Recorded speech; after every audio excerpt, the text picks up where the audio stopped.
This is the Bars of Chains podcast, where we are going to give you a fun, jam-packed episode full of fun content.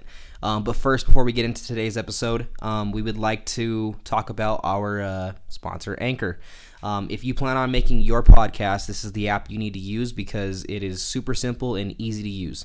I'm going to kind of go over some, real brief stuff about it, that why it's going to fit for you. For one, it's free, and that by itself is a pretty good indication on why we're advertising it here. It's no charge. The creation tool that allows you to record and edit your podcast episode is top of the line and everything you want to use for your podcast, because if you don't have, a producer or something like that you have to your access, but you still want to do a fun podcast that you would like to get out to your friends, family, and everyone else in the world, then this is what you want to use because it's simple. And it allows you to be able to cut it up and edit however you feel the need to, and be able to tinker around, add sound effects, stuff like that. Also, there's a distribution tool that you definitely should get on board with using, that allows you to be able to post your episodes to Spotify, Anchor, and many, many more that we on the Bars of Chains podcast use as well. Last but not least, you have no minimum listenership. So if you feel like you got $1 million idea with your podcast, this is the place to do it, because you can make back money just as long as you have a sponsor segment for Anchor, and it'll take off for you. And to cap all that off, do use this. It's super simple to use, very easy, and it's definitely something you want to get on board with. Thank you guys so much, and enjoy today's episode. Welcome back to the Bars of Chains podcast, where we have our buddy Joe back in here again. Before we get into today's content, we also have an additional sponsor today. Lashes by Yachty is the service you want to go through to get your girlfriend's, wife's, friend's, sister entanglement, get their lashes done. She is in the Denver area, so be sure to book an appointment with her. That is on Facebook, Instagram, and her own website as well, at Lashes at Yachty. Go ahead and book an appointment with her, and she'll get you done in the convenience of your home or hers. Be sure to hit her up. She has great prices, and like I said, top-notch work, and you can get your lashes done for the fall coming up. So today, going into today's episode, it is officially back for football season. Basketball's in its full swing, but today we decided that we were going to go ahead and do some gridiron action here. Interesting week for football, wouldn't you say? Yeah, some exciting matchups too. So. Yeah, it's gonna be an interesting week one. I could say that much. There's a lot of good matchups. There's some throwaways in there that we feel that may not go the distance, but a handful of them in there. I mean, as far as the 16 games, yeah, 16 games that are in there, we feel like there's probably about, I would say, there's got to be probably about like 14, I would say, that are going to be, or was it 8? Something like that. Like, there's going to be a pretty decent amount of them that are going to go the distance. So, we are going to kind of go over the throwaways first. And we apologize if this ends up being your team, but hopefully it's on the end that we feel that it's gonna be a good game for your team anyway. All right, so the first throwaway game, oddly enough, because I have both these teams actually being pretty good down the stretch later, but I don't see that they're gonna actually make that jump from week one. One I do, the other one I think is going to take a little bit of time, a building process for that all-star trio that they put together to gel. But Seattle and Atlanta, I feel it's going to be a good game, but I don't see it being like, I definitely see Seattle winning by like 2 possessions. Yeah, Russell Wilson, I think he's going to make an MVP push this year. So Right. Well, and I mean, they just added Josh Gordon, so that's, I mean, your receiver core as it stands right now as your primaries is going to look like. You get another year with DK too. So. Right, you got Tyler Lockett, DK Metcalf, and then you just added Josh Gordon to that mix too. You get Chris Carson and Rashad Penny picked up at the end of the year last year, so they got a good running. When this episode airs, make sure if you're drafting, you pick Russell Wilson on your roster because you're going to want the man. Yeah. He is going to put up a record-setting season He's this my year. MVP pick this year, so. Yeah. You know, and honestly, like, so kind of give us some little, you know, feedback between our league. I actually had the number 1 overall pick this year, and, like, I don't know how I'm going to use it yet, because there's, like, it's kind of a shoe-in on who you really should use it for, but some of those, like, later round picks may come back to haunt you because you may have wanted to pick them number 1 overall. Yeah, I actually had the number 1 pick in my other league that I'm in, and I got McCaffrey. Yeah. Yeah, so I'm pretty happy with that. Yeah? Yeah. So if you were to pick a score for this game, what are you picking? 30-17, Seattle. Okay, I'm gonna go with 27-13 Seattle. So as far as like anything like additional to that game, is there anything you feel like you would like to try and take away a little bit? Like anything you're looking for in specific? Todd Gurley fits into the offense. Yeah, because they want him to be like the bell cow back. So. Well, and it's been a long time since they've had a premier back like that. Yeah. I mean, they had Devontae Freeman, and he's good. He just got hurt. Yeah, he just wasn't reliable. Has anyone signed him? I don't think so. I haven't heard anything. That's wild. Right. He's a service. He'll get signed. If he's not already signed, somebody pick him up. He's a backup. On a good really, football. You should go get Minnesota should go snag him. Have a good backup running back to Dalvin Cook. I think they love Alexander Madison. Yeah. They love him. So. But even then, like Freeman would be a good even that third rotationary back. I would say Carolina actually. Yeah. Right. I was gonna say he could go anywhere. Yeah. He really fits in anywhere. And then our second throwaway game is gonna be the New York Jets and the Buffalo Bills. This game could be good. It could be because it's a divisional opponent. They both, are very familiar with one another. But for me, Sam Darnold, I have to see it to believe it with him to be able to play in those upper echelon division winning type games. Because if the New York Jets decided to snag this game away, that could be an issue for the Buffalo Bills later down the road. This is a must win game for them, even though it is week 1 and it is against one of the worser teams in that division. Yeah. If you lose this game, there's some issues you could see later down the road. It's gonna be an interesting matchup quarterback wise. Yeah. Right. I have Josh Allen on my fantasy team, so yeah, I think I'm gonna start him week 1. Well, and truthfully, like the Bills have a lot. I mean, they have DeAndre Hopkins over there, and that's Arizona. No, right. No, I'm thinking of the other receiver. Diggs. Yeah, Diggs. There you go. I always mix up those two. John Brown. Right. Cole Beasley. Right. The tight end Dawson Knox, who stepped up at the end of the year. And that's kind of why I have it as a throwaway game, because I genuinely feel like the Bills' offense, their defense is loaded, and now their offense has the pieces around for Josh Allen to be successful. So. Right. Well, and I feel like Diggs is going to blow up in this game, and I feel like he's going to have probably a 100-yard receiving game at least. Yeah. Because that's the problem with the Jets is they don't really have that upper echelon defense to be able to hang with those teams, Yeah. So I would say if you were going to pick a score, what would you say you're going to look at here? 24-13 Buffalo. Okay. I'm going to go with – I'm actually going to say it's a little bit bigger of a stretch, and I'm going to say 30 to 10 Buffalo. I think I just don't see the Jets hanging with them, honestly. Yeah. The next throwaway game, and this is kind of like the toilet bowl game. This is Chicago and Detroit.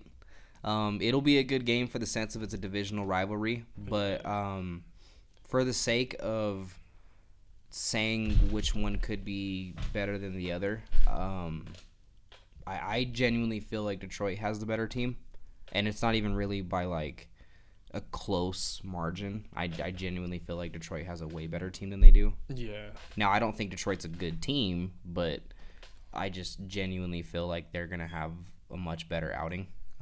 Because, the quarterback situation for Chicago is just a freaking train wreck. I honestly feel like they should go with Nick Foles just to see if he has anything left, because their receiving core is not bad. They have decent running backs. Well, they announced Trubisky's going to be the starter. I don't like that. Yeah, I don't either. I think Nick Foles. Well, seeing like Foles had a good like first half. That very first game that he played over in Jacksonville, and he was lighting it up, and everyone was like, "Oh shit, like this dude's a real deal." And then he got hurt. The receiving cores are really different, but like because Jacksonville they had more speed, like DJ Chark, Marquise Lee, like more speed, but they got Allen Robinson, Anthony Miller, guys like that. So right. Yeah, and so, I mean, to kind of shorten this one up, because there's not really much to tell about this game, Trubinsky obviously should get picked apart by Okudah and the rest of that secondary. Also, big shout-out, I do want to see Earl Thomas get signed by Detroit. I think that would be a perfect signing for someone to help out Okudah over there at safety. No. Well, I mean, he did only get released, like, a couple days ago. Well, how long ago was it? That whole training camp incident? It was about a week, right? A week or two. Yeah. So, I mean, I'm sure somebody's looking at him, but they're evaluating, like, is he a cancer? Is he going to work out? I got into it with a Raider fan on Parker.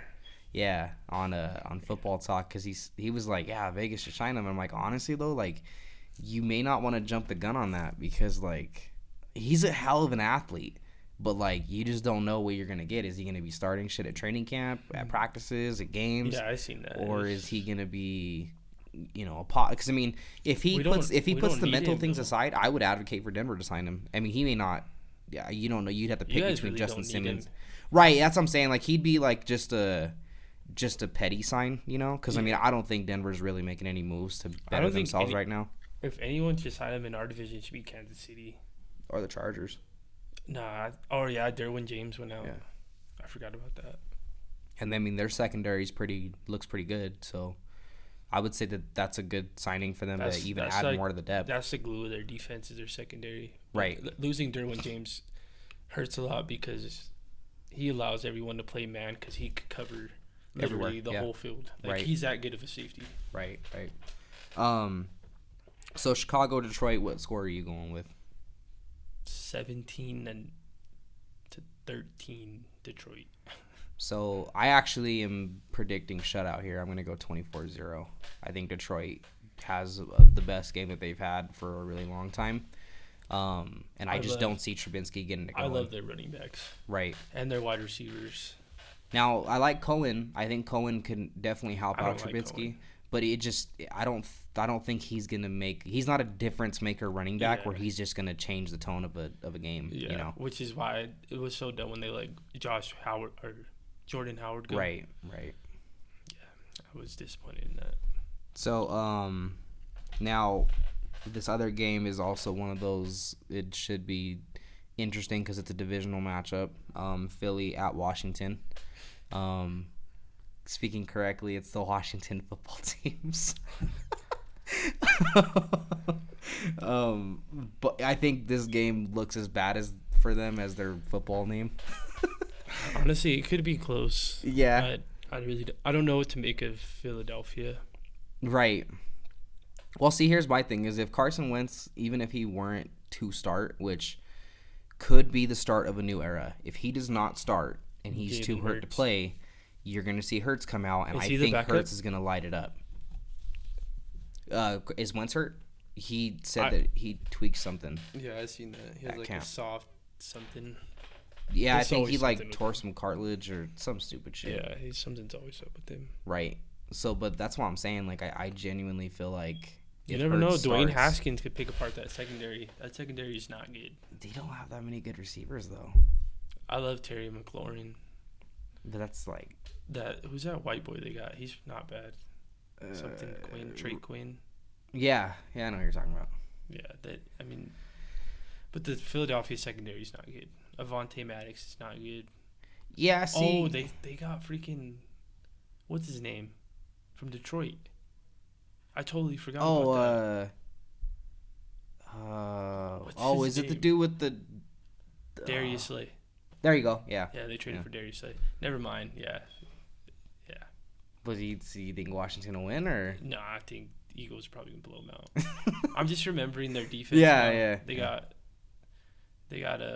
him, then their defensive line is fucking crazy stacked. I mean, if Hurts is the one that starts, I don't think he will. I think Wentz is gonna suck it up and play. But even if either quarterback plays, I could genuinely see either one having a field day with that defense. There just isn't anything to brag about. I mean, they have that. Who was that? Chase Young. Yeah. They got Chase Young up there, but I think it's going to take a little bit of time for him to start making explosive plays, especially against a divisional opponent. Well, especially I actually like their D-line.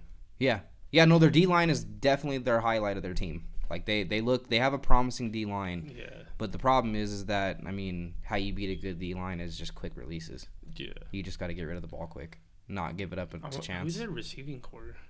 For Washington? No, for Philly. Philly? Alshon. Yeah. D. Jackson, the rookie. They added a good receiver. Oh, Rieger, right? Yeah. Yeah. So I think he'd have a good day. That's just I just genuinely feel like I don't think Philly's gonna be a great team, but whoever wins I definitely see them. I see the division. Right. I think the Cowboys and Eagles compete for that division. It's probably gonna be like between 8-8 and 10-6. So to pick a score for that game, what do you got? I'll go 30-13 Philly. I'm gonna go 24-14 Philly. I think Haskin he'll get it going later in the game when it's already over, but. You know, that'll be the pretty much highlight of that game, I feel like. So the other throwaway game, and this one's definitely a throwaway game, Indy at Jacksonville. There's just nothing I can see from Jacksonville's point of view that gets anything DJ Shark. Going. Well, who the hell's gonna throw to him? I like Gardner Minshew. Nah, I see. Like, I like the stigma behind him. I like the swagger. I like him. I think he can make plays, and I think he's funny. Yeah, he is funny. Yeah, and I don't really I don't know. The Colts are a weird team. It's really gonna be like week by week with them to prove if they're a playoff team. Cause right. Phillip Rivers is old. Their wide receiver core is always beat up. Yeah. So. Yeah. They did.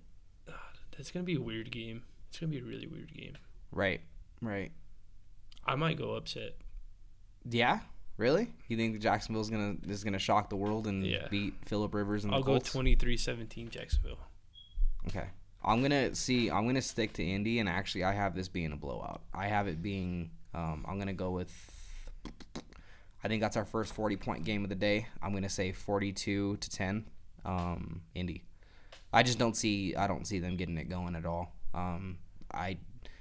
Being that they just dumped half their roster, I just cannot fathom them beating Indy. The thing about Jacksonville is that now that I'm thinking about their core pieces, like you have C.J. Henderson, who they drafted first round, who should have been probably drafted earlier. They got Miles Jack still. Yeah. So they got two good pieces on defense, and then, I mean, offense is really just DJ Chark, but I love DJ Chark, so. Yeah. Right. Well, and see, that's kind of the thing is it's a divisional game. Something could happen. But I wouldn't put my money on it that I'd see Jacksonville making a jump at them, Yeah. I think Indy's in trouble if they let something like that happen, I think they're going to be a possession team this year. Well, they really always are since they lost Luck, but yeah, they have that three-headed running back that they're going to try to do with the rookie Taylor, Jonathan Taylor, Marlon Mack, and Naheem Hines. So yeah, that's fair.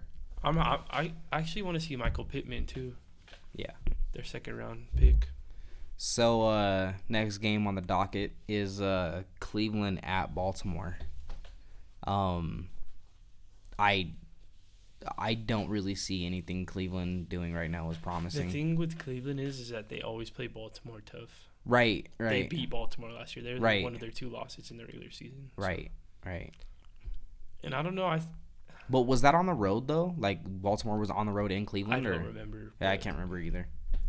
But I mean, there's just so much talent on that team. It's just up to a head coach to like really put it together. Yeah. Well, and I didn't see them really make a move at getting a good head coach to actually incorporate a system. And especially with Baltimore, like, I mean, arguments are getting made that they could be the first undefeated team ever throughout the whole season. And they have the pieces to do it. Now, with them losing Earl Thomas, I think that'll be problematic later against a good team. But I just don't see Cleveland exposing that. They remind me of the Miami Heat of Yeah. football. Right. Because like John Harbaugh has that competitive mindset. Yeah. And he's just like anyone could step in and just fill a spot. Right. And I have them AFC Championship at least. Right. Well, they're my Super Bowl pick. I just don't see anybody hanging with them this season. Even Kansas City will give them a good run for their money, but I just don't see Patrick Mahomes beating that type of defense. Especially then on the other side of the field, you have a quarterback that's just as good as you. Yeah. And I think that's where other teams fail to beat Kansas City is they don't have a Patrick Mahomes on their team, whereas with Baltimore, because that's almost most definitely going to be the AFC Championship. Whether it's played in Baltimore or Kansas City is still up for debate, but I genuinely feel like that's the AFC Championship right there. I mean, and that's the one everyone deserves. I think when we're talking about this game 10 years later, if it happens, that could be arguably the greatest conference game anyone's ever seen. You know what I mean? Yeah. It's going to be interesting because Pittsburgh might be back this year. Yeah. I'm really hoping Big Ben pulls through this year. Yeah. I mean, we'll get to that pick later, and I'll tell you what my thoughts on him are. Yeah. I'm actually going to go another upset. Really? You think Cleveland gets them, huh? 26-20 Cleveland. Oh, see, I have this one being even worse of a blowout than the other ones. I have this one being 44-. Or actually, wait, how would one get to 44? No, I'm going to say 45 because I'll say 6 touchdowns and a field goal. And I have Cleveland maybe getting 3. That's what I would say. Yeah. I don't see them being competitive at all. And it's mainly because like they have the pieces to be competitive, but they just don't show any promise to make advances towards being competitive from a coaching staff standpoint. Yeah, I get what you mean. So, I mean, like I said, divisional games could go either way, and I'm not one to write one off because those divisional games typically be the ones that are on ESPN showing the upset. But for week 1, these games typically whoever has the better roster at this point is usually the one that wins. Yeah, I get what you mean. But you never know. I mean, I said the same thing about the Jacksonville and Kansas City game last year where, I mean, Kansas City still won, but I did not expect Jacksonville to like give them a run for their money. That's what surprised me about KC's defense in the playoffs. Right. Because they were horrible to start the year. Right. They were winning games, but they were horrible. Right. Well, yeah. I mean, Patrick Mahomes carried the whole team. I mean, he had to. He's either throwing 35 or lose. You know what I mean? Like, and he's one of those guys that's going to throw 35 points. They were down double digits in every playoff game. Right. And won every playoff game. Well, and seeing, that's the thing is it's going to be an interesting game in my opinion. I think that there's moving parts for both teams to be solid down the stretch for Baltimore and Cleveland. If they find a way to not make the coaching staff be exposed. You know what I mean? Yeah. But yeah, but that's just my opinion on that game overall. The next game on our docket here is the Chargers at Cincy. I hate to say when a divisional opponent's gonna smack a team, but I don't see Cincy making a jump at them. I mean, it all depends on Joe Burrow. I was gonna say Joe Burrow know. could be the magic, and he sparks it up, and that's But okay, so I'm kind of out of the loop for Cincy. I haven't really been paying attention to their training camp a whole lot. Is AJ Green playing, or is he still sitting? I don't know either. I haven't heard anything about him. I still love their receiving core though. Because right now it kind of almost looks like the Megatron situation, where he could play, but he's saying he's hurt and just is gonna call it a career. Yeah, because he can't get out of Cincy. I still like their receiving. I love the T. Higgins pick. Yeah, see, that's one that could pay off. See, that's my thing. Tyler Boyd was in an offense that had no receivers last year, especially after John Ross got hurt. Yeah, Tyler Boyd balled out last year, like low key balled out. Right. See, it could be a good game if AJ Green plays, because you have AJ Green and T. Higgins on the same part of the field that are starting. That could be trouble for the Chargers. And Cincinnati, even though they were bad last year, they found a way to stay into a lot of games last year. Yeah. Like, I remember they were like a possession away from beating Buffalo. Yeah. And that's a playoff team, so. Right. Yeah, and that's the thing is, like I said, it could be a good game. I genuinely see the Chargers taking care of business in this one. I think Joe Burrow gets exposed to a really good defense, and he's not going to have the outing everyone thinks he's going to have in week 1. And I don't think the Chargers take it to them. I would see 27-24 and maybe even 17-14 if we were going to count less points. But I would say 27-24. I think Joe Burrow has a good first game, doesn't get the win, but he shows colors to making a change in Cincy. I'll go 23-17 Chargers. Yeah. I just, like, it could be a blowout, but I don't trust Tyrod enough. No.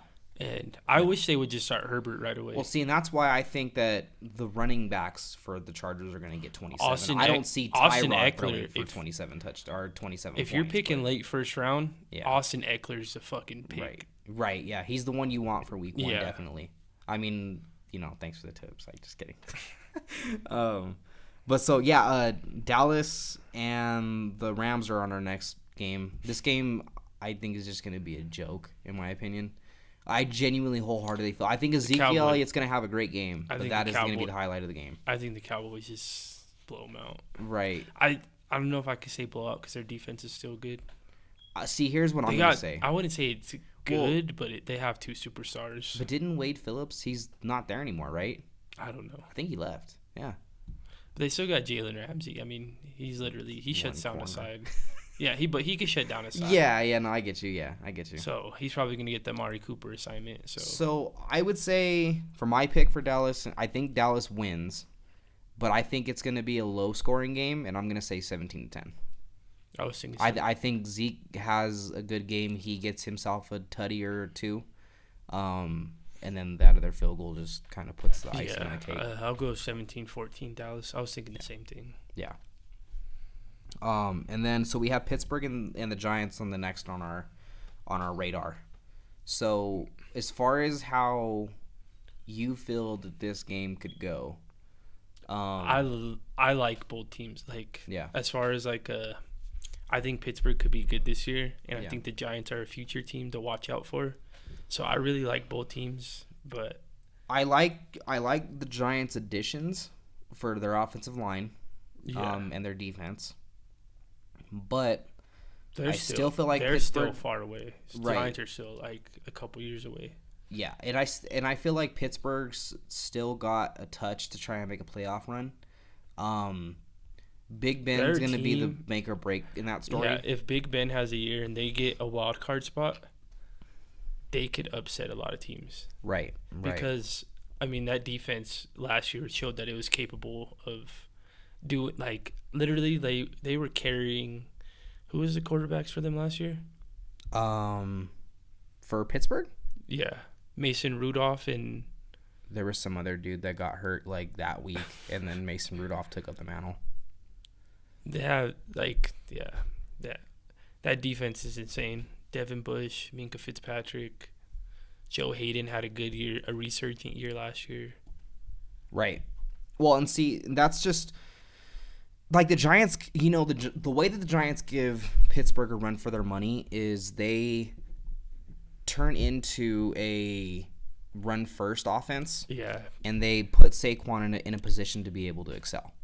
In my opinion, I think that's the way that they would beat them. Would definitely have to be if Saquon went off. You know what I mean? And they got yeah, because that defense is a lot for. Is it Evan Ingram? Is their tight end? Yeah, he's another person that would be able to dink and dunk. But the problem is they got that kid, or was it is it Michael Bush? Is that his name? Who? Their linebacker that covers tight ends really well. Devin Bush. Yeah, Devin Bush. There you go. They have a good linebacking core to cover up tight ends. Yeah, that's kind of their highlights of their team is teams Devin that have good tight ends don't typically I think Devin Bush is like the next Luke Kuechly. Who's the other one? Bobby Wagner. Yeah. I really think he's that good. Right. Like, you guys messed up by trading that pick. I know. That's one that you guys let slip away. And it was dumb for the trade-off. I mean, like, especially when you went and took Alberto this year. Like, I mean, I like the idea of them trying to set up a double tight end package, but, like, that's not necessary. And you know what I mean? Like, not when you just added like KJ Hamler and Jerry Jeudy to your receiver. And then you got Cortland Sutton. Right. So like you didn't need to do that. And even then, like that. It makes you guys more diverse, I guess. I mean, you could go either way. You could have used Beck as a tight end. Like he's a true tight end. Yeah. I mean, last year when we used him, and he's not a bad tight end. Like he's just not one of those like elite level tight ends. I was so surprised because he's one of those like 50, 5 receptions type ends. When that pick happened, I liked him in college, and I thought it was a good pick. And then when you guys traded it away, I was like, I was surprised because I was like, you guys need a linebacker help pretty bad. So it was just a surprise to me. Right. So that does it for our throwaway segment. You just kind of throw that one in the trash. This is the exciting part of week 1. So we are going to kind of maneuver and save the best for the last. I would say the worst good games that we will see is probably going to be Miami and New England. Now, this one could arguably be one of those games that are not great. And it could be in the throwaway column if New England does what New England typically does at home and just completely destroys them. But here's the factors: is Miami is going to look like a total different team. They could either be really good with a lot of talent, or they could be really bad with a terrible coaching staff. But I genuinely feel that barring that they're saying that Josh Rosen is going to be on the trading block. They cut him. Oh, they finally cut him? Okay, morning, so I heard that they were going to try and just ship him, and they were just going to try and get something for him. Tua's ready to go. There's no injury issues with him, and I think he's going to have a hell of a first game. He's going to be, I think, out of all the rookie quarterbacks, I genuinely feel like he's going to have the best outing for week 1. I mean, not that a lot of them are not starting, so to speak, because the Jalen Hurts situations is still up for debate depending on how Wentz is feeling. But as far as like, making a splash, I could definitely see Miami making a snag at them, only because New England we don't know what to expect. I've been watching a lot of Bill Belichick's interviews about training camp, and he does just not look excited at all. At what he has at his disposal. He said a lot of good things about Cam, though. I think them bringing in Cam it helped motivate him a little more for the season. Well, I think we're going to find out whether Bill Belichick is a good coach or not, in the regard of, can he make anybody look good? You know what I mean? Because the question I have is, how well is Cam Newton and Josh McDaniels getting along? That's my question. Yeah. And I have not seen any Josh McDaniels interviews, so I'm concerned if they have that chemistry that Tom Brady and Josh McDaniels had, and whether it works. You know what I mean? Yeah, I get what you mean. Because truthfully, it could work, and I think if they use Cam correctly, it could be a playoff berth. But if it goes the way that Cam Newton's ego goes, and he just wants to make it the Cam Newton show, then that team will surely crash and burn. Yeah. So, if you were to pick a score for that game, what are you going to go with? 23-20 New England. I'm going to go upset, and I'm going to say 24-20 Miami. And only because I think Tua, hearing that he's fully healthy and seeing all the youthful weapons that they have, I think that they take it to New England, and it comes to the latter part. I think New England leads for the whole game, 17-20. Tua's got the ball, and I think the final 2 minutes, Tua punches in a touchdown and wins the game. In my opinion, I think that's going to shock the world. I think it's going to be the week 1 highlight of New England for the first time and probably ever for Bill Belichick's time is going to start off 0-1, and they're at the bottom of the NFC East. I mean, it's a risky roll, but I'm going to say it happens. Yeah. So the next one on our docket is going to be the I would say the next one here is going to be Arizona and San Francisco. That one could be interesting because the one's a Super Bowl team, the other one's one of those sleeper playoff teams that everyone is kind of preaching about going to the playoffs. Yeah. So, how do you feel that this game looks from an overall standpoint? I think Arizona's going to shock a lot of people. Right. The way that Kingsbury wants to play is fast. Yeah. And he has the pieces to play fast. Right. Christian Kirk, DeAndre Hopkins, Andy Isabella. You have old Larry Fitz, who's he's doesn't have the speed, but he's still Mr. Reliable. Right. And then I think Kenyon Drake, he's another guy, late first round pick, early second round pick in fantasy drafts. Yeah. You need to scoop him up because he's going to get a lot of touches this year. Right. Well, and that's the thing is I always have to try and view the pros and the cons of each team. Arizona's definitely going to have the aerial assault. That team is dangerous from a throwing perspective. But San Francisco has an elite level defense that I feel that Kyler Murray's. I don't think he's going to have a great game against them, but he's not going to have a terrible game. You know what I mean? I think he's going to get enough points to where they make it competitive, especially with them. Who's their running back in Arizona? Because they dumped David Johnson over to Houston. Who is it? Kenyon Drake. Yeah, see, Kenyon Drake's Chase Edmonds. Right. They're two. Kenyon Drake can be an every down back. Right. But I feel like they're going to use him a lot as a receiver. Yeah. And as much as a runner. And then Chase Edmonds is that, like, change of pace back. Right. Yeah. Their offense, man, I really love their offense. Right. Oh, yeah, no, I mean, for Arizona's? Yeah. Yeah, Arizona's got a hell of an offense. Like, they're going to probably put up a lot of points, and they're going to make it shootouts.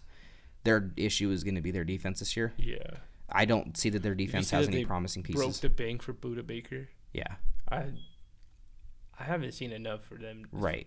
Like, he's a good player, but, like, to break the bank for him, I was like...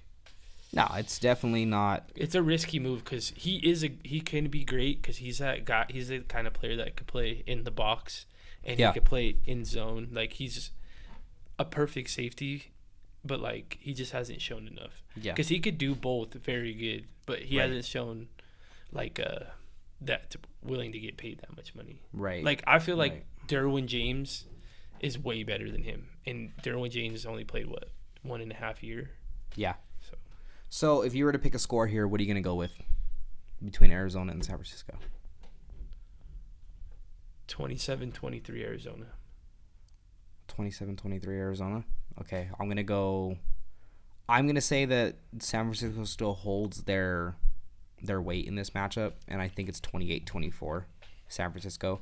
I think Kyler Murray is going to show promising strides to being that franchise quarterback for them. I don't think he's good enough right now to just straight up beat San Francisco in San Francisco. I know there's no fans, but, like, they're still going to kind of make it like the bubble-esque where they're still pounding in music and stuff like that. And, yeah. You know, I mean, it's going to kind of feel, I guess. Now, you won't have, it's like, going to be so weird. Right. Like, see, watching it from home, it's just going to be. We were talking about that before. Like, I don't think. Because, like, the way they did the bubble for the NBA. Yeah. I think they, like, nailed it because, like, it doesn't seem like you couldn't tell the difference. Yeah, you really can't. But it's like it's easier to do that with a basketball game than a football game. Well, and I'm curious to how they're gonna. Aren't some teams doing fans, but just like a small portion for the NFL? Yeah, everyone's not having fans for week 1. There's teams that are gonna try and do it later in the season to make fans be present, and they'll have like half the population there. But I don't think we're going to see a game this year at all with packed stands. Well, they're talking about doing the playoffs in a bubble. Like, they're not even talking about having home field games for the playoffs. I think we should be fine. In my opinion, like, I heard there's a vaccine that should be ready to go by November. I hope so. I really do, because, like, honestly, at this point, it's like I understand everyone's like being cautious of it. Yeah.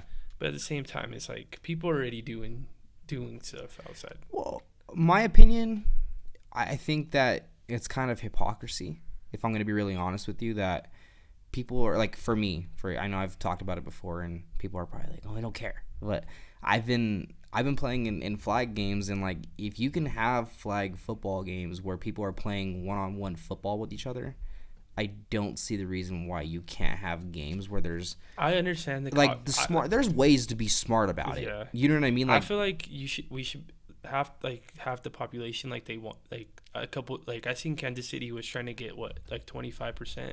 Yeah. But even Denver was trying to do 50% of the fans in the stands. I mean, at some point we have to move forward. Right. That's the way I look at it. Like, it is a serious situation, but at the same time, we got to move forward. Right.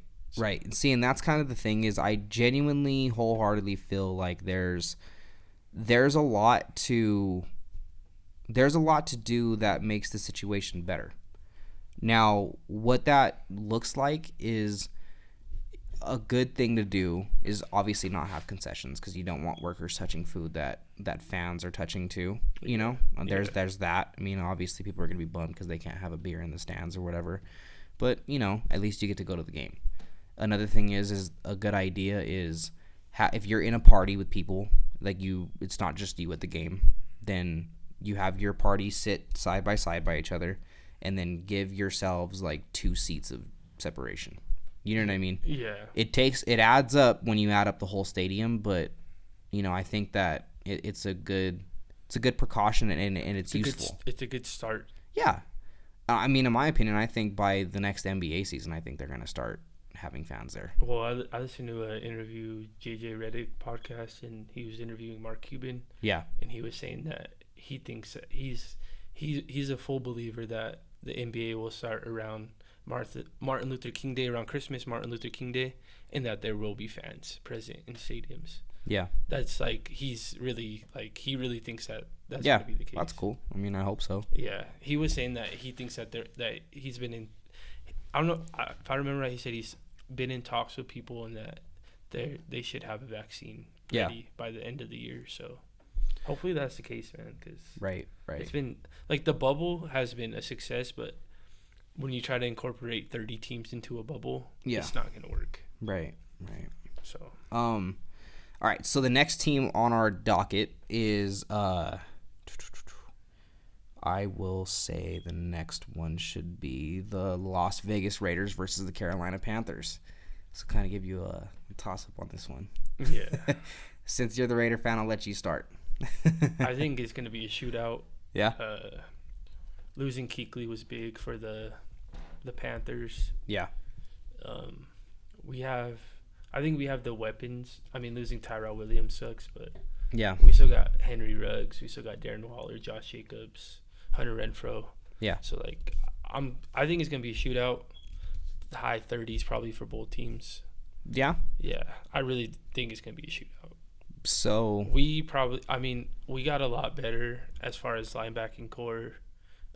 We added a couple pieces on the D-line, but yeah, I want to see what I really don't trust our cornerbacks yet. Like, Damone Arnett was good in college, but it's a different level when it comes to the NFL.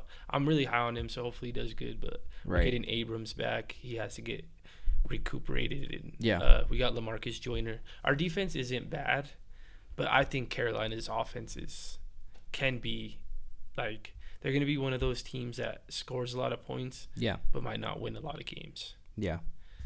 Because Christian McCaffrey, Teddy Bridgewater, DJ Moore, Curtis Samuel, Robbie Anderson, like, that offense is, to me, it's loaded. It's loaded, pretty loaded, as far as speed, too. Right. See, in my opinion, I think that you are on the right track as far as it could be a shootout. Personally, I think what's going to make the difference here is actually the running backs. Yeah. Both are very elite level running backs that I feel that are going to make a difference in who wins and who loses here. Now, barring that statement, Carolina obviously has the better running back. Yeah. I mean, he could do more. Josh Jacobs could be at that level here soon, but he's not quite there yet. I don't think he can. I mean, McCaffrey it's a tough stretch because Christian's a hybrid running back. As far as running the ball, maybe, but Christian McCaffrey does so much in space. You could throw him a wheel route. He could go out and line up at wide receiver and run routes. Right. Like, he's by far the best running back in the NFL. And to me, like, Saquon's in there. Yeah. But what puts McCaffrey over Saquon is his ability to catch the ball. Right. Saquon's a good receiver, but that's just how elite. I feel like Christian McCaffrey could be a slot receiver. Like, he's that. But if I had to pick a score, I'm going 38-35 Raiders. Yeah. Yeah, I'm hopeful for week 1. I mean, who isn't? So. See, I'm kind of on that train of it could be interesting. Yeah. I'm gonna say that. Let's see. I'm gonna say Christian McCaffrey's the wild card in this game, and that he's going to make the pop for them to win this game. I'm expecting a big game out of McCaffrey. So. Right. So I'm gonna say 28-24 Carolina. I think the Raiders get themselves solidified on offense to help themselves out. I think Ruggs goes and has a pretty good game for his first outing. They don't really have significant corners that I feel are going to be able to anchor him down a whole lot. Dante Jackson is really good. Yeah. And he's really fast. So that's a matchup to watch because Dante Jackson's elite. Like, I feel like he has potential to be one of the better cornerbacks in the league, especially because he's fast. So I have a question for you. Who do you feel that Las Vegas's number one receiver is? Wide receiver one. Would you pick? It was Tyrell Williams, but now it's probably going to be Henry Ruggs. So you think that teams are going to throw their best corners on Ruggs right off the bat? Yeah, because, I mean, we do have a rookie that I'm high on in Bryan Edwards, but yeah, I don't know if you throw your number one cornerback on him. I mean, he's a big physical receiver, so I could see it. Because, I mean, the thing is, like, you could have a star corner, like Stephon Gilmore, but he necessarily can't cover. Yeah, I get what you mean. A Tyreek Hill. Yeah, because whenever the Patriots played the Chiefs, it was always It was not Stephon Gilmore guarding him; he was guarding Sammy Watkins, and they would have a corner on him, and a safety over the top. Now, the two wild cards for each team that I say is their wild card. Yes, I would say for the Raiders, it's definitely I would say it's probably going to be Waller and Jacobs, in my opinion. I think they make the difference between the win and loss. Waller's a mismatch because, I mean, linebackers are going to be too slow. He's going to be too big for safeties. Right. So he's always going to have a mismatch unless they double team him. Right. Yeah, see, and that's kind of my thing is I just genuinely feel like there's a lot to pack into this game that, unfortunately, we don't really have a lot. I mean, we do have a decent amount of time, and we move through the other games pretty quickly, but it just, I don't know, man. There's some interesting pieces to that game. Now, for the Panthers, I feel like their wild cards most definitely, I mean, obviously Christian McCaffrey. The other one, oddly enough, I think is Teddy Bridgewater. Yeah. We saw him play in New Orleans. It was a very conservative ball, but we didn't see what he could do to throw to receivers on a long-distance chain. You know what I mean? Like, in terms of him being that prolific passer. Yeah, I think they played safe enough for him to win. And then especially because you have a receiver like Michael Thomas. Yeah. So and a running back like Alvin Kamara, Latavius Murray. Like, you're able to you have a better running back. Yeah. He could do less, but it would still come out as more just because of the talent he had. Yeah. And right now, he has pure speed at wide receiver. Yeah. DJ Moore, Curtis Samuel, and Robbie Anderson are all fast. He has a better running back, but he doesn't have as great of a receiver core. So it's going to be interesting to see how he adapts. I think if say you switch out Michael Thomas with DJ Moore, I think the Panthers have the better receiving core. Yeah. Because I think that's how good Michael Thomas is, though. So. Yeah, I get you. So to keep the train moving, let's go ahead and... so we have to pick a score. Did we already pick one? I said 38-35. I think you said 28-24. Yeah. All right, so next game on the docket will be Green Bay and Minnesota. That game... It's always a good game. Right. Like, that's tough to pick because... These games always matter even more so because fans in the stands. This won't have that. You know what I mean? You're going to have Green Bay in Minnesota, which the weather should be still good at that time. It shouldn't be like, frigid or anything like that. Or frigid, I should say. They still got the dome too, don't they? That they can Minnesota, cover it up. Yeah. They could cover it up if it's... Oh, they're going to. I mean, if teams are smart, even in the hot games that they're going to have, you put that dome up and turn that speaker up, and it's gonna. You know what I mean? Like teams are gonna do that this year. And that's just the way I think that they're gonna go about it. Now, as far as breaking down this game, there's a lot to pack in. Green Bay made one of the most what the hell are you doing draft picks in the whole draft when they still had good draft picks to build around Aaron Rodgers at that time. Yeah. I mean, hell, they could have drafted, Clyde Edwards-Helaire? Like, you could have given him a great running back there. Like, I would have preferred them to go wide receiver. I think they're set at running back. Yeah, I don't know. Aaron Jones is kind of weird. Like, he's a hell of a running back, but like, it's kind of one of those things where it seems like he's too good here and then not great there. You know what I mean? Like, I think he's a great running back against not great run defenses, but he tends to not show up when it matters, it seems like, against really good run stuffing defenses. Like, for example, I mean, he tore apart the Broncos when they played them in Green Bay. It was a good game all the way up until the last couple minutes of the game, but that's a really bad run defense team at that time. Yeah. And then, but and he lights it up and becomes that X factor. NFC Championship game, he disappeared. Right, like he just was basically like they almost were running a spread offense without a running back. Yeah. You know what I mean? Like he just completely, so to speak, shit the bed. You know what I mean? Yeah. So that's why I'm saying like I genuinely feel like it could go either way. As far as Aaron Rodgers is definitely going to have to prove something. Like, I think his mentality towards this season is, I'm going to make you guys regret that pick. And he very much could be easily even asking for a trade after this season after he blows up. Because then he's like, you know what? Like, you guys obviously have no motive to keep me here for the next 4 years. You guys already drafted my replacement, and you guys feel like he's going to be starting here in the next couple of years after the end of my contract. We'll take him. Right. I mean, John Gruden did it with Rich Gannon, so. Yeah. I wouldn't even care if we lost the Super Bowl as long as we made it. Right. So, and that's the thing is, like, I don't know. I think Aaron Rodgers still gets this win here. Minnesota doesn't have enough pieces for me to say, especially after they just lost Diggs.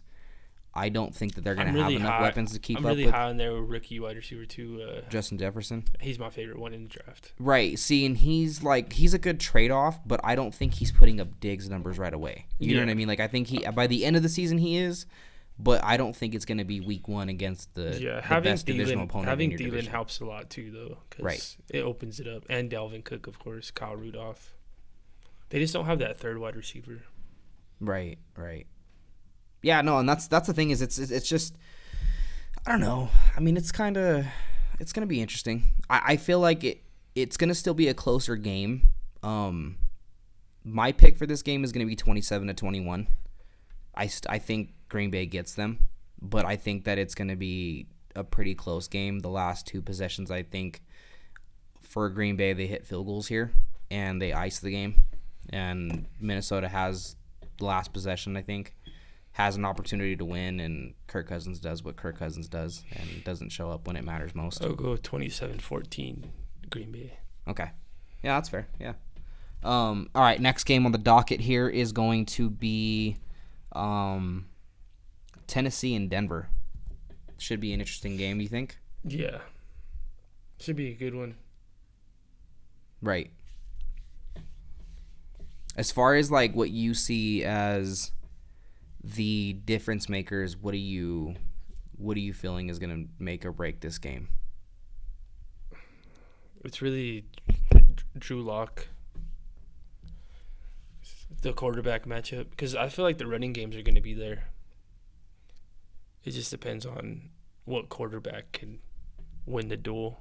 Right.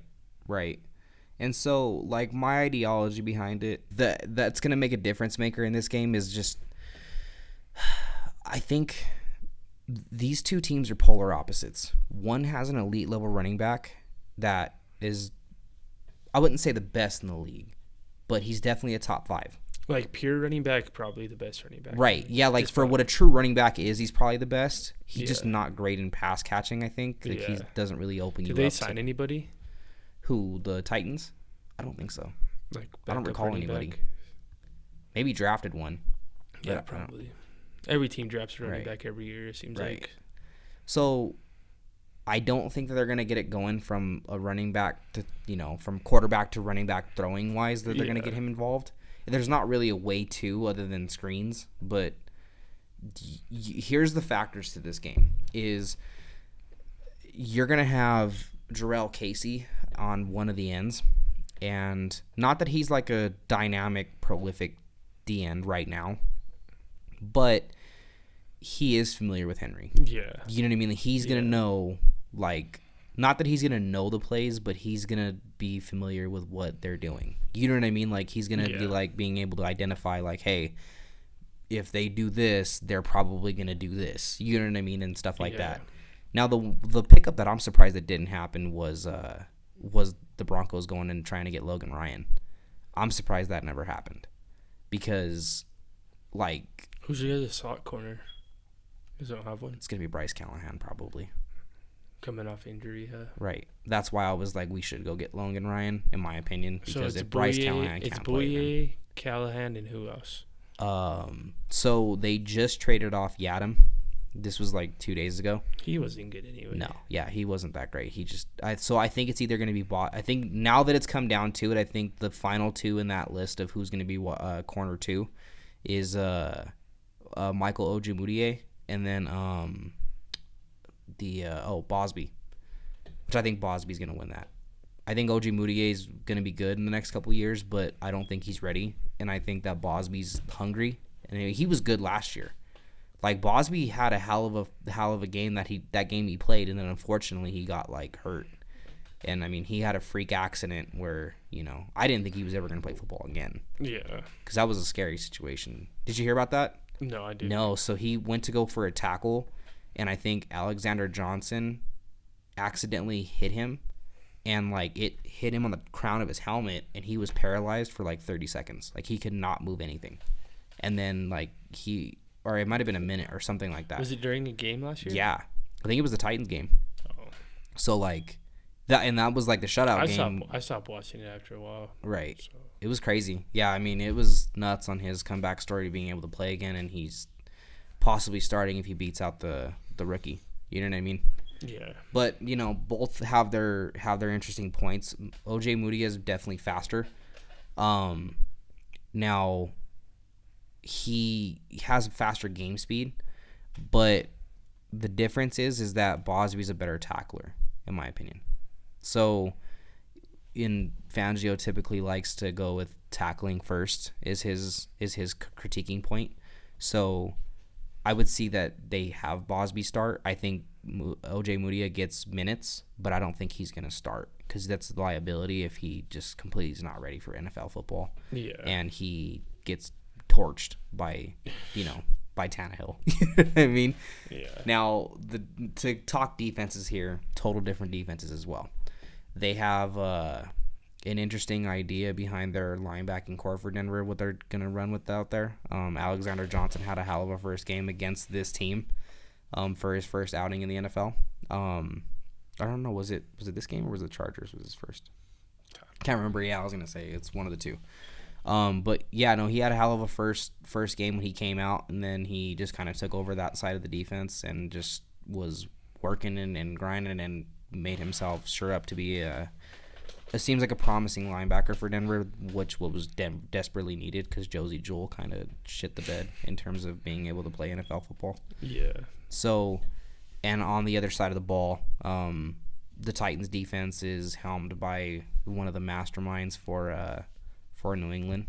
Like Vrabel. Yeah, like their head coach is Vrabel's a smart guy. I mean, he trolled New England in a playoff game and outsmarted them completely. Did the same thing to Baltimore too. Right. And it's going to make a difference. This game's going to be interesting because you have two good coaches that one rolls the dice, the other one is not necessarily conservative, but he does what he needs to win and gets out. You know what I mean? Yeah. With Vrabel. Vrabel doesn't want to put on a clinic, it doesn't seem like. He just wants to get the win. Yeah. You know what I mean? Whereas Fangio likes to roll the dice when he'll go for two even if he doesn't need it. You know what I mean? Just to be edgy. You know what I mean? Yeah. Which could be problematic if you roll the dice on the wrong one where you didn't need to. Now, X factors to this game is obviously Denver's receiving core. Everyone's curious to see what it looks like. You have two good running backs back there as well with Lindsey and Gordon.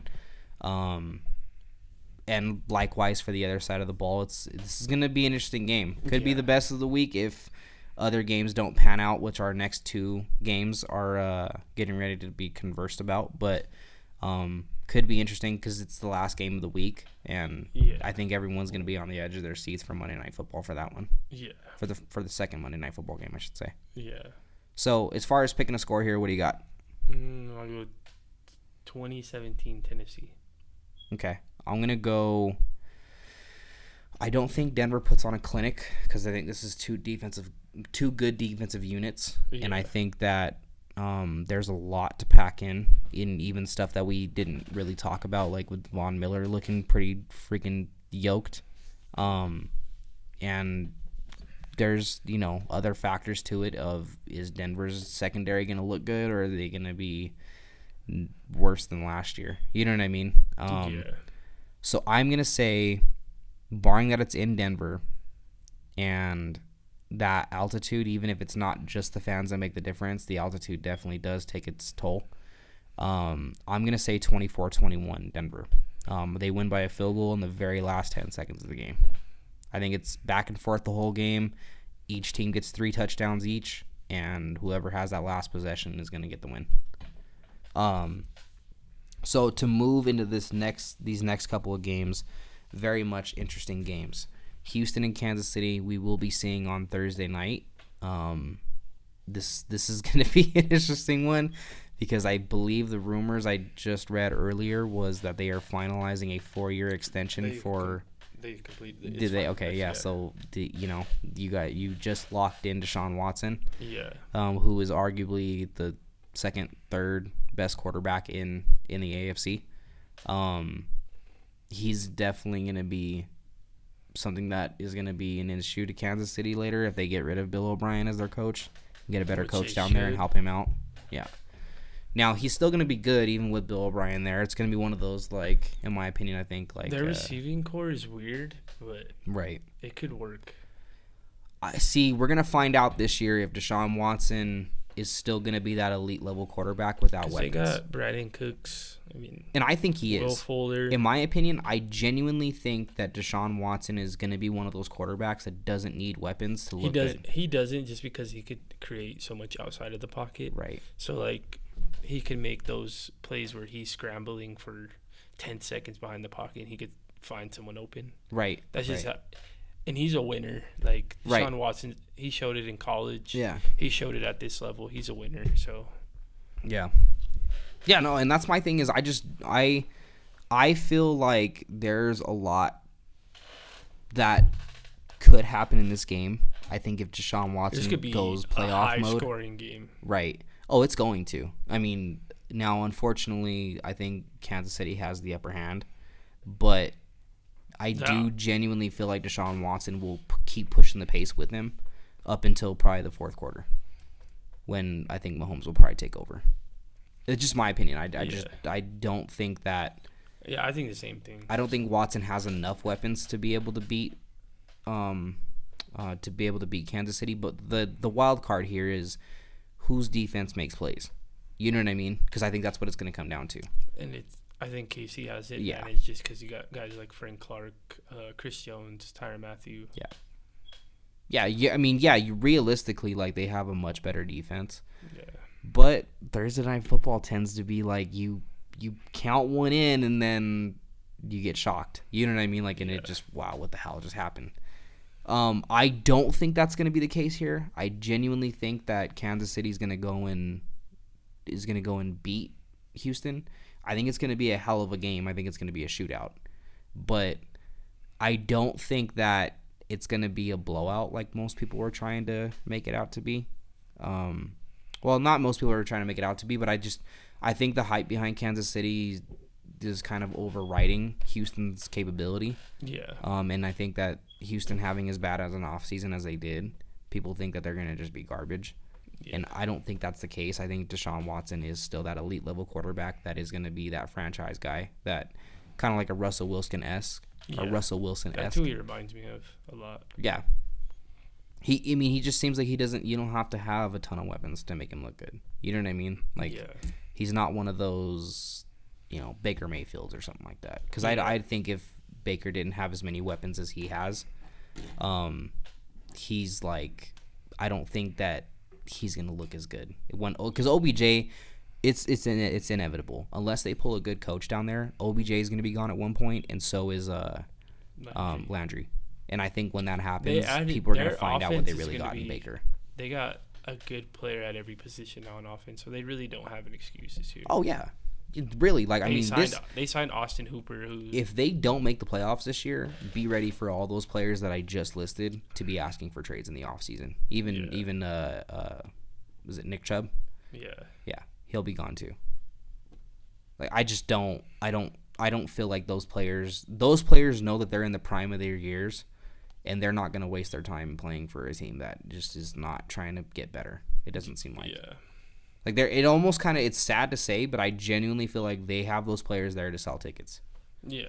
They have no motivation to win games, and when they are in the position to win games, they do dumb shit like, with the whole... They had a chance of beating you guys last year, and right. He didn't throw the ball to OBJ. He was wide open. Right. He reminds me too much of Johnny Manziel for me to, like, believe that he's... Not necessarily from a mental aspect, but just from the playing aspect. Like, he just doesn't seem like he's ready for the NFL. Like, or he ever was. You know what I mean? Like, I just don't see it. Yeah. And I think that's the telltale of what his career is going to be, unfortunately. Because I think that he's got a good head on his shoulders. Like, I think he carries himself in a good way. Yeah, but the problem is he just doesn't make that jump to try and be elite. You know what I mean? Yeah. Which is why, for week 1, I have them getting blown out. Like, I don't think that they have a remote chance to even though it's a divisional game, I don't see them being able to hang with someone like, Lamar Jackson. And that's the problem with their division, is they have a hell of a division. Like, it's different if you're playing in the NFC East, where in that division, I think that they could be the second best team, or third, maybe, I don't know. Yeah. But in the division that they're in, you have Baltimore, you have Pittsburgh, and you have Cincy, who, with Cincy, their upside looks even higher than the Browns, because you have Joe Burrow that I think is probably going to be a lot better than Baker in his first 2 seasons. And he has if you got, they're AJ Green away from being a hell of an offense. Like, if AJ decides to play. Andrew Luck, or Joe Burrow's peak is like Andrew Luck, I feel like. Yeah. He could be Andrew Luck, like. Yeah. Right. Yeah, he's definitely one of those guys that could change the foundation of what I feel like Trevor Lawrence reminds me so much of Andrew Luck. Yeah. Like, Joe Burrow's, like, right in between him and, like, I don't even know who, like... Yeah. There's no one... I can't think of anyone. But, yeah, I think Trevor Lawrence is going to be a beast, I think. Yeah, oh, yeah. It's almost promising. Yeah. They're just... That's why I want the Raiders to be bad, low-key. I think it's going to be Jacksonville, dude. I think he's going to be rocking... I think he's going to be rocking green and black. The Raiders will trade for Gardner Minshew. Yeah, maybe. Well, no, I wouldn't mind it. But I'm saying, like, from a realistic standpoint, because Mariota shit the bed, and he's like quarterback 3 at this point. He's probably going to be on the practice squad. Quarterback 3. Yeah. Who's quarterback 2? Whoever your guys' backup is. They released a depth chart, and they said that quarterback 3 is Marcus Mariota, quarterback 1 is Derek Carr, and then whoever your backup is. Probably. It's got to be a draft pick, because I don't think you guys signed anybody. I think we still got a. Let me see. I can actually look that up if you want to kind of converse. Played for Green Bay, and was the backup there? He was like a light skin. He kind of. Oh yeah, I know who you're talking about. I don't think that's him though. You know what I'm talking about? Not Brett Hundley, but. Let me see. I have it right here. What is his name? Don't tell me. I'm gonna remember his name. He went to Notre Dame. Yeah, but you're thinking of Brett Hundley. No, he went to Notre Dame. What's his name? He didn't get drafted by the Packers. Yeah, I'm gonna give you your roster. Or do you want to keep guessing? I'm trying to think of his name. Is he light skinned? He's white. He's white. Oh, yeah. What's his name? I can't. I remember our backups last year. Yeah. And I think he was a backup last year. Nathan Peterman. Yeah, that's who it is. Yeah. Yep. He's the backup. That's what I heard. That's what I understood about the depth chart when it was released a couple weeks ago. Was that Nathan Peterman was the backup to Derek Carr, and then Marcus Mariota just is not having a good training camp at all. It's pretty crazy. Well, that's. I always kind of get put into a pigeonhole of I give a bad representation on the Raiders, but like I just don't understand some of the signings they make. Like, I'm just kind of like... I wanted to push Derek Carr, but I really just think... I think he's at the end of his... No, that's why I want them to go young. I want them to get... If they can't trade Derek Carr, he could be a backup for all I care. Get somebody young, and Derek Carr can help. Because Derek Carr may not have the physical tools, but he's one hell of a leader, and he's one hell of a... He could be that guy who could coach you up. In my opinion, he's a hell of a backup quarterback. Yeah. He's your best backup quarterback. I feel like he could start on a team that's ready to make the playoffs. Yeah. And they have all the pieces in place, and he just has to learn the offense. So, like, Tennessee, if you threw him in for Ryan Tannehill, I feel like it'd be the same result. Yeah. Because I feel like Derek Carr has a better arm. Well, that's my thing is I'm not sold on Tannehill, honestly. Like, I go back and forth with some Titans fans, and they're just like, oh, yeah, well, Tannehill's really good. And I'm like, well, I don't... He could be great, but he's just not... He's not, like, elite like that. Yeah, you know what I mean? Like... And especially when you go to the AFC Championship, you think your whole squad's good. Yeah. I mean, if you would have asked me back in 2015 if I thought the Broncos were going to have another ring after that, I would have told you, yeah. But obviously that happened. What happened? You know what I mean? Like, there's just there's pieces that you feel like you think you have because you make it deep into the playoffs, but some of that's just coaching. You know what I mean? Like, it's... Yeah. I don't know. I mean, I don't know. Like, you know...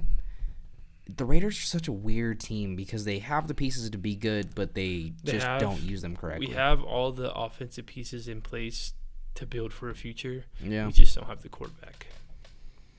See, and that's why, like, you were talking about tanking for Lawrence. And Colton Miller is a good left tackle. He's been improving every year. Darren Waller is a tight end of the future. You got Henry Ruggs. You got Bryan Edwards. You got Josh Jacobs. You got Hunter Renfrow. You have all the pieces in place offensively to be not an elite offense, but an offense that could get you to the playoffs. But with a quarterback that could get you – if we get a quarterback like Trevor Lawrence, we'd be able – I wouldn't say playoffs, but we'd be competing for 2 years before we made the playoffs. In my opinion, I think the worst thing you guys could do right now is be 8-8. Because that's why I'm saying we should go 2-14. So start Mariota. Start Nathan Peterman. 8 interceptions a game. I wouldn't even care. I wouldn't care. Even if we got in trouble, we lost a second-round pick. All right, who cares? We got Trevor Lawrence.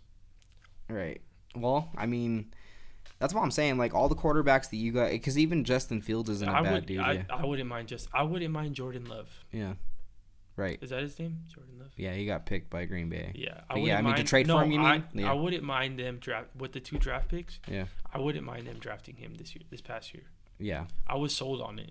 I wanted them to do it, but we went with the need over. Well, they fell in love with the stopwatch, dude. Yeah. In my opinion. Like, everyone kind of got mad because I gave you guys a low grade, but I feel like every wide receiver that was taken in the first round can be good because of the spots they ended up at. Yeah. It was the first time where I seen a bunch of wide receivers go to a place where they could contribute right away. Right. Justin Jefferson, CeeDee Lamb, Jerry Jeudy, Henry Ruggs, they all went somewhere where I think it just fits. Right. I don't know about Jalen Reagor though. I feel like he's gonna be the worst one out of them, but that's not like a bad thing. You know what I mean? Like, he's competing against some hell of a receivers. Yeah, that is true.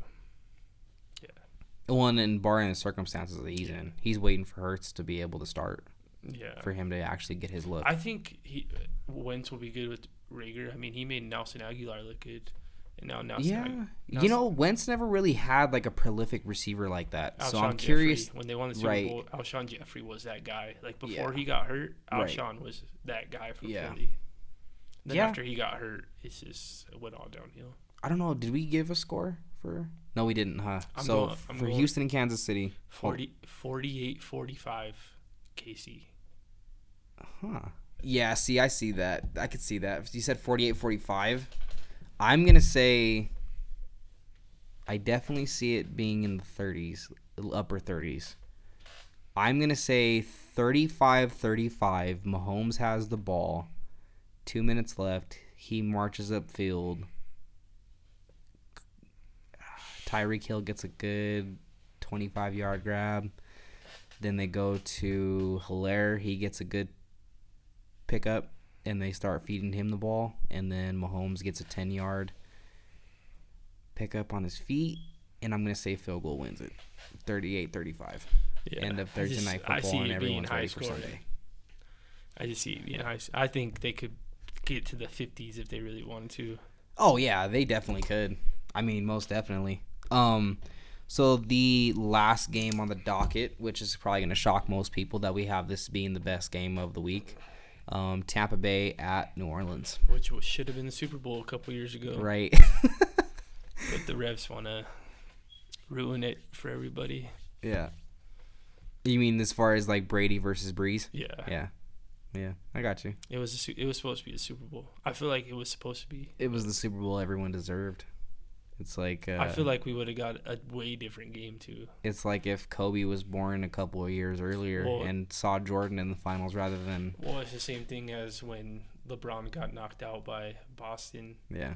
And it could have been Kobe versus LeBron. Yeah. And I mean, at that point, can you imagine the butterfly effect if Kobe was born a couple years earlier?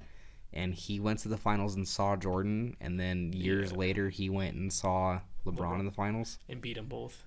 Oh, man. That'd be, the GOAT talk would be like, I think it'd be a shoe-in Kobe, dude. I feel like the reason why I'd want to see Jordan play someone like a Kobe, because we've seen Kobe play like a Paul Pierce and Kevin Garnett. Yeah. And we've seen LeBron play a Steph Curry, Klay Thompson, Kevin Durant. Like we seen the best Jordan, of the best battles. We seen Jordan play John Stockton. Like Karl Malone was good, but they're not like guarding each other. Right.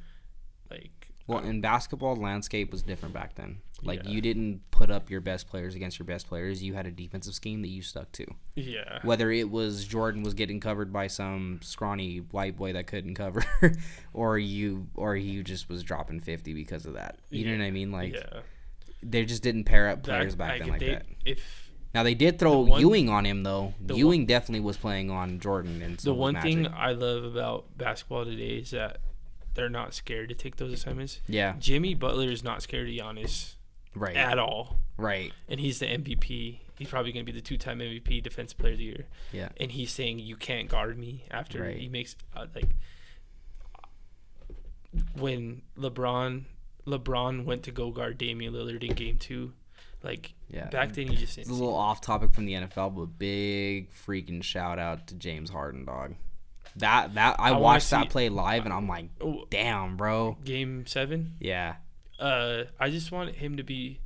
I don't think they could get away with that against the Lakers. No, definitely his not. His shooting. There was times where he wasn't even hitting the rim. And Russell Westbrook, that's what the thing. Like, if the Lakers were to get upset, the Rockets have to play perfect. Right. And Russell Westbrook. If the Lakers got upset, it's Game 7, and James Harden knocks down the dagger. Yeah. It'd have to be in their hands because the Lakers won't miss. If they win Game 2, the Rockets, that could be the series, though. Right. But I don't know. Like, it's just hard for me to see the Rockets beating the Lakers in a 7 games just because of Anthony Davis. It's not even because of LeBron. It's because of Anthony Davis. Yeah. Yeah, no, I hear you. Because I feel like this is the same reaction we got from Game 1 when it was Portland. Yeah. Now, to get back to our NFL topics here, we have Tampa Bay at New Orleans. As far as what we're packing into this game, what do you feel is going to make the difference here? I just see another shootout. Yeah? Do you really? It's whoever gets ball last. You think? I understand Marshawn Lattimore has success on Mike Evans. Yeah. But you're gonna get shocked by my pick on this one. There's so many other weapons on the Bucks. Yeah. That it's like, well, yeah, you could take away Mike Evans, but who's gonna guard Chris Godwin? Right. Who's gonna guard OJ Howard? Right. Who's gonna guard Gronk? Right. I don't know. I think Scotty Miller. Do you know what Scotty Miller is? The little white boy on their team. Mm-hmm. He could have like that Amendola role because he's really reliable. Jameis just loved chucking the ball deep. Yeah. When Ryan Fitzpatrick was playing, Scotty Miller looked like a true slot receiver. Right. Right. So, oh man, here's my honest opinion.